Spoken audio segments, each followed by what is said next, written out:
pregunta.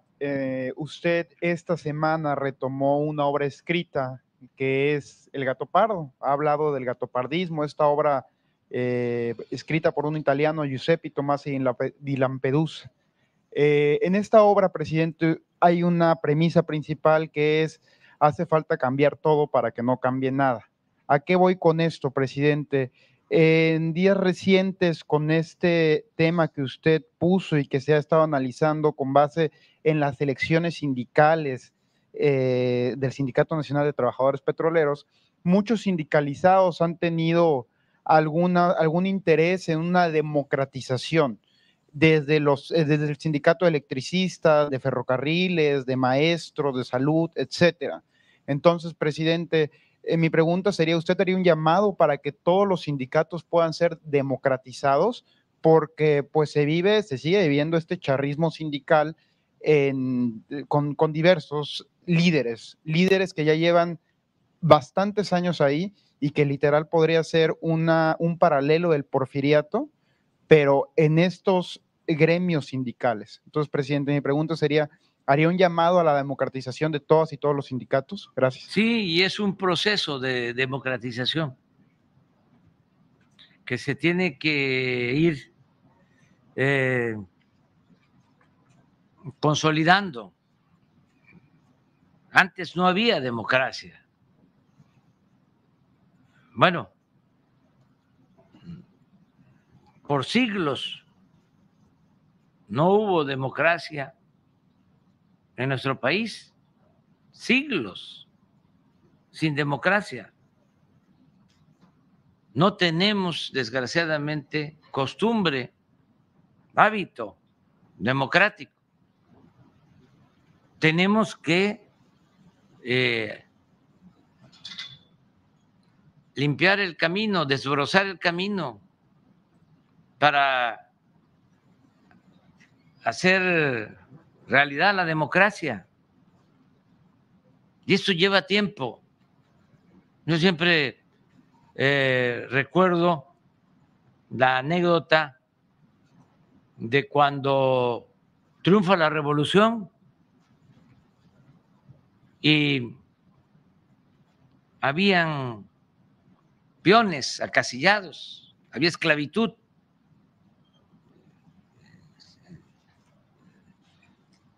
Con el porfiriato, haciendas donde los peones estaban esclavizados. Era el hacendado el amo. Hasta para casarse, los peones tenían que pedir permiso al amo. Una novela de Arcadio Centella que narra de un diálogo entre unos novios, Casilda y Perico, y le dice Perico a Casilda: eran peones, ¿me querés, Casilda? Y ella contesta: ¿quién sabe si quiere el amo? Bueno, pero eso permaneció hasta 1914, 1915, que fue abolida la esclavitud en los hechos, porque 100 años antes, el cura Hidalgo proclamó la abolición de la esclavitud,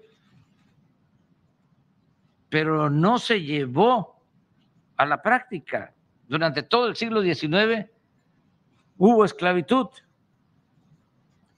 Es hasta la revolución que empiezan a emitirse leyes en los estados para terminar con el peonaje y liberar a los trabajadores de las haciendas, a los peones. Bueno, llegaban los revolucionarios a las haciendas en 1915, no hace mucho, y le decían a los peones, les llevaban la buena nueva de que ya eran libres. Y los peones, en vez de alegrarse, se ponían a llorar, porque no sabían qué era la libertad. Allí en esas haciendas estaban enterrados sus tatarabuelos, bisabuelos, sus abuelos. Tuvo que pasar un tiempo para que empezaran a actuar como hombres libres. Eso es lo que pasa con el proceso democrático en nuestro país. ¿Cómo era antes? Pues imposiciones, pero antes, 3 siglos que desde España nombraban a los virreyes. ¿Cuál democracia? En el siglo XIX, imagínense, Santana 11 veces presidente de México, Porfirio Díaz 34 años como dictador. La revolución no avanzó en ese terreno, en lo democrático. Siempre también recuerdo lo que decía don Daniel Cosío Villegas. Se fue don Porfirio, pero se quedó doña Porfiria. Más de 70 años de dominio de un solo partido, con las mismas prácticas del porfiriato, el tapado, el dedazo, el acarreo, el besamano, todo eso surgió con el porfiriato y se mantuvo. No pudo la revolución, a pesar de que fue profunda, desterrar todos esos vicios, esas prácticas antidemocráticas, porque además falló el proyecto democrático de Madero, el único presidente de México con vocación democrática, que lo sacrificaron, lo asesinaron. Por eso se le llama apóstol de la democracia.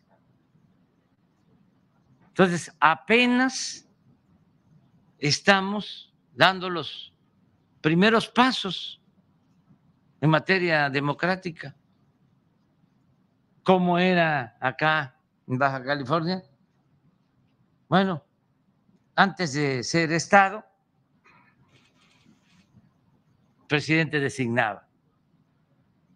Se constituye el Estado, sigue designando el presidente. Ya nada más es un cambio de forma. Volvemos a lo de gatopardismo. Las cosas cambian para seguir igual.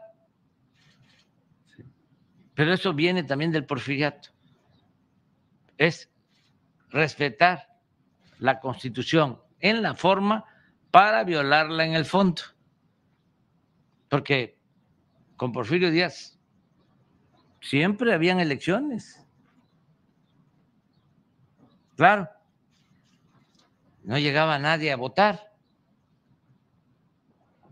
Votaban muy pocos.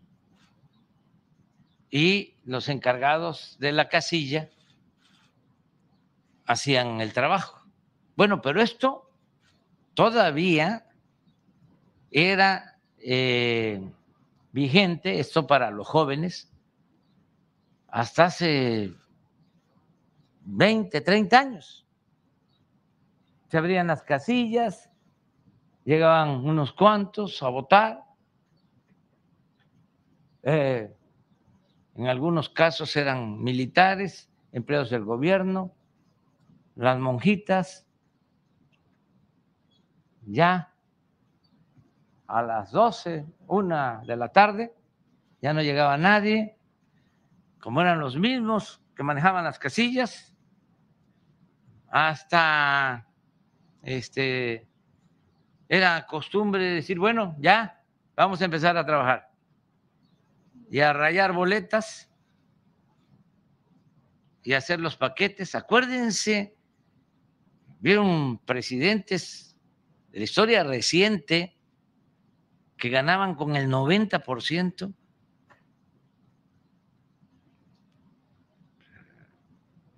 Díaz Ordaz, Echeverría, bueno, López Portillo creo que no tuvo opositor. De la Madrid, pues debe haber obtenido como el 80 y tantos % de votos. Empezó con Salinas ahí, sí, ya no se pudo. Tuvieron que quemar las boletas y todo lo que ya sabemos. Pero es reciente el que estemos luchando porque haya democracia en la vida pública. Y esto también debe de traducirse en democracia en la vida sindical. Democracia en las universidades, democracia en la escuela, democracia en el hogar. Ahora, en efecto, se están democratizando por primera vez los sindicatos. ¿Qué está sucediendo? Acaban de haber elecciones en las secciones del sindicato petrolero. Todavía hay inercias, pero según me informan, ganó la oposición al grupo dominante, no sé si de 30 o 40 elecciones, ganó como 5 o 6 secciones. Pudieron haber ganado más, pero se dividieron.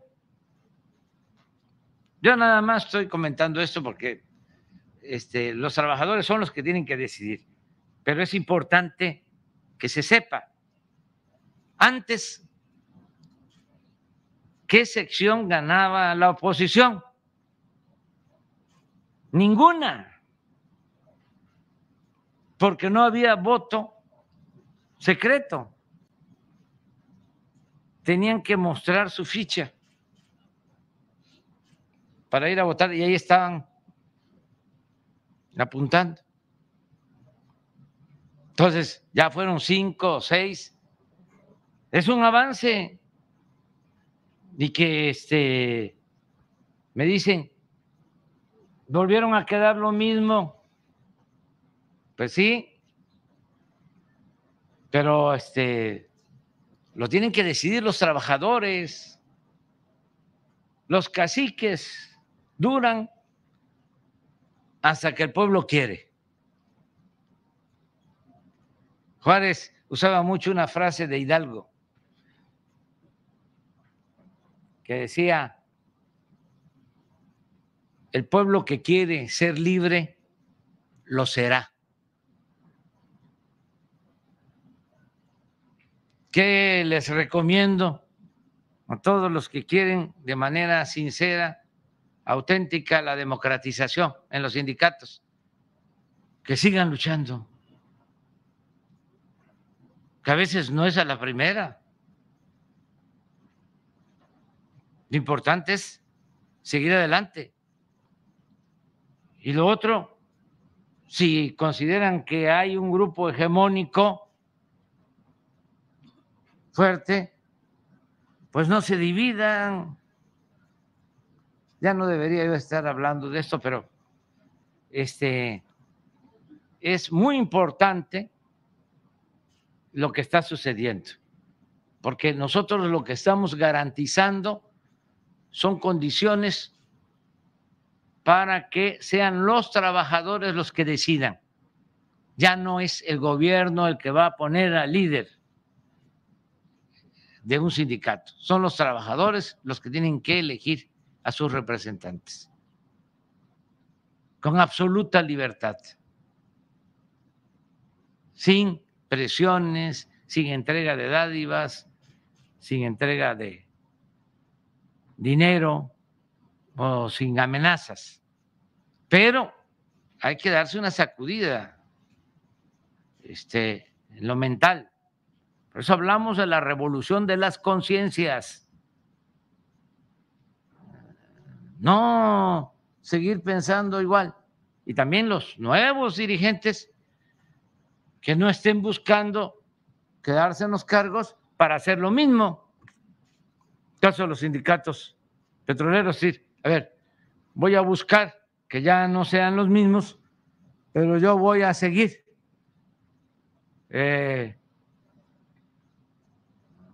cobrando moche para entregar una plaza, que ya no sean transitorios, sino de planta, nada más que se tienen que mochar. Eso no, es para representar y defender a los trabajadores. Hasta hace poco, saben que estábamos revisando el contrato colectivo de Pemex y como querían mantener privilegios los dirigentes, nos ofrecieron de que estaban de acuerdo en que se aumentara la edad de jubilación de los trabajadores. Los dirigentes que deberían de defender a los trabajadores, ofreciéndonos a cambio de prebendas para ellos, que se modificara el contrato colectivo para aumentar la edad de jubilación. Y le dijimos, no, ya no puedo repetir lo que dije en el Zócalo. Los mandamos, bueno, les dijimos que no. ¿Sí? ¿Que cómo íbamos a hacer eso? Pero así era. Entonces, se requiere de que todos participemos, todos. Pero es tu pregunta, ya responde. Otro compañero quedó.